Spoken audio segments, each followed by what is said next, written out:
Actually shoot करताना पण असंच व्हायचं. म्हणजे आम्ही एक तो सीन सांगायचा आमच्या डीओपींना की हा असा असा सीन याचं लाइटिंग जे काय ते करा आणि तेवढ्या वेळात मग येऊन तुम्हाला एका वेगळ्याच सिनेमाची गोष्ट सांगायचा. ओके. त्यामुळे एका सीनची काय तयारी करतोय वगैरे वगैरे करत असताना वेगळीच गोष्ट डोक्यामध्ये चालायला लागायची आणि मग परत मग आम्ही तयार करायचो, अच्छा नाही हा सीन आहे, वाचून घेऊया वगैरे वगैरे. अर्थात ते सगळेच सिनेमे काय तो माझ्याबरोबर करणार नाहीये. पण गोष्टी खूप सांगितल्या त्यांनी मला सीनच्या मध्ये मध्ये.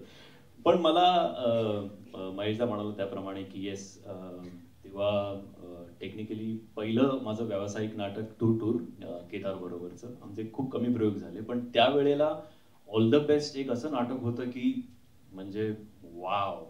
मला आठवतं मी माझ्या आई-बाबांसाठी तिकीट्स मोहन काकांना रिक्वेस्ट करून त्यांना घेतले होते आणि मग मी चोरून वर जाऊन बसलो होतो दीनानाथला आणि मी ते नाटक परत एकदा बघितलं होतं. सो असं करून फायनली जेव्हा मला कळलं की I am going to be a part of the same play. दुसरी टीम या पहिलं याआधी कधीच असं ऐकलं नव्हतं की एक दुसरी टीम येते वगैरे वगैरे आणि आम्हाला त्यात यु नो चान्स मिळाला होता. मी, सतीश आणि Anand. So all thanks to महेशदा. तिकडनं सुरुवात झाली.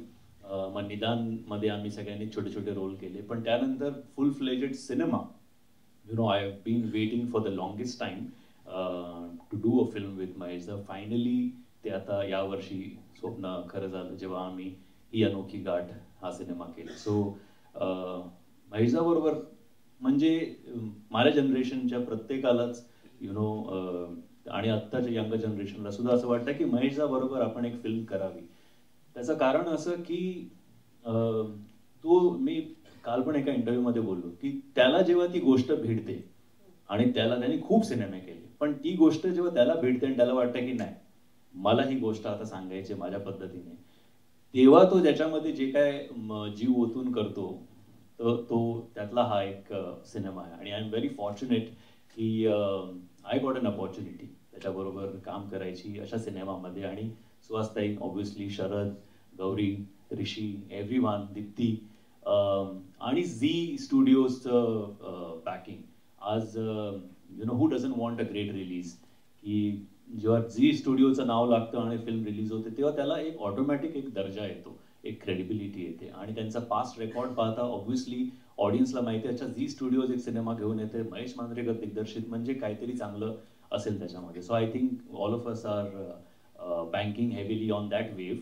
ही दोन मोठी नावं आहेत त्याच्यामुळे आपलं पण काहीतरी काम होऊन जाईल. So I am happy that I am a part of it and I am looking forward to it now. Mahesh मांजरेकरचा कॉल आय थिंक याच्याहून मोठी दुसरी गोष्ट माझ्यासाठी तेव्हा नव्हतीच की महेश मांजरेकर डिरेक्ट करतोय, यु नो त्याचा स्क्रीन प्ले, त्याची गोष्ट आहे आणि झी स्टुडिओज बॅकिंग. हे सगळ्यात that was a most important factor. I don't want to lie. Of course त्याने जेव्हा गोष्ट मला फोनवरच मी कुठेतरी जात होतो आणि गाडीत तो म्हणाला थांब थांब आत्ताच ऐक.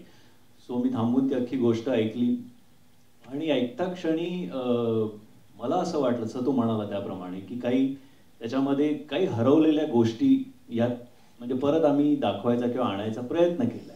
यु नो, सो त्याच्यामध्ये अर्थात युअर व्हॅल्यूज, युअर कल्चर, पण at the same time romance, love story. म्हणजे माझ्यासाठी it is a romantic love story. It is about this guy's commitment to that relationship. की तो त्याच्याकडनं जेव्हा तो फायनली अग्री करतो की yes I want to get into it, तेव्हा तो किती कमिटेड असतो त्या गोष्टीला. कम व्हॉट मे, तो कमिटेड आहे त्या गोष्टीला. आय थिंक या सगळ्या ज्या गोष्टी आहेत ना, त्या ॲज अ कॅरेक्टर मला खूप आवडल्या. मी असे फारसे रोल्स मी नाही केलेले. कॉमेडीज वगैरे बऱ्याच केल्यात. पण असा रोल माझ्यासाठी पहिल्यांदाच आला होता and I think I didn't want to lose out on the opportunity. त्यामुळे मी त्याला लगेच बोललो, पटकन सुरू करूया, जास्त वेळ नको घालूया. म्हणजे ह्याच्या आधी की त्याचा विचार बदलेल. मग अजून तो माझ्यासारखाच अजून पण खूप लोकांना स्पॉट करत असतो. म्हणजे महेश मांजरेकरने आजपर्यंत खूप लोकांचं आयुष्य बनवलंय. सो त्याच्या डोक्यात अजून कोणीतरी यायच्या आधी त्याला सांगायचं की ओके मी रेडी आहे, मी रेडी आहे, कधी कधी कधी ते सांग आणि सुरू केलं. पण आता चित्रपट 1 मार्चला तयार आहे आम्हा सगळ्यांच्या भेटीला येण्यासाठी. मला विचारायला आवडेल की या पात्रामधली अशी कोणती गोष्ट आहे श्रेयस जी अजूनही तुझ्यामध्ये फ्रेश आहे, तुझ्या जिवंत आहे, तुझ्यामध्ये ती तुला रोज आठवते? मे बी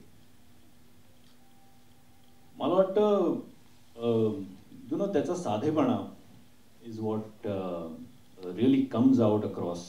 म्हणजे गोष्ट ऐकल्यानंतर पण त्याच्याबद्दल आपल्याला असं वाटतं की अरे सॉरी की अरे रे अच्छा आता मी फार काय बोलणार नाही त्याच्याबद्दल, पण मला वाटतं त्याची सिन्सिअरिटी, त्याची कमिटमेंट, प्रामाणिकपणा आणि त्याचा म्हणजे प्रामाणिकपणा actually to everything that he does. मग आईच्या टुवर्ड्स असो, फॅमिली टुवर्ड्स असो किंवा बायकोच्या टुवर्ड्स असो, you know that is what really appeal to me, and that is what I enjoyed portraying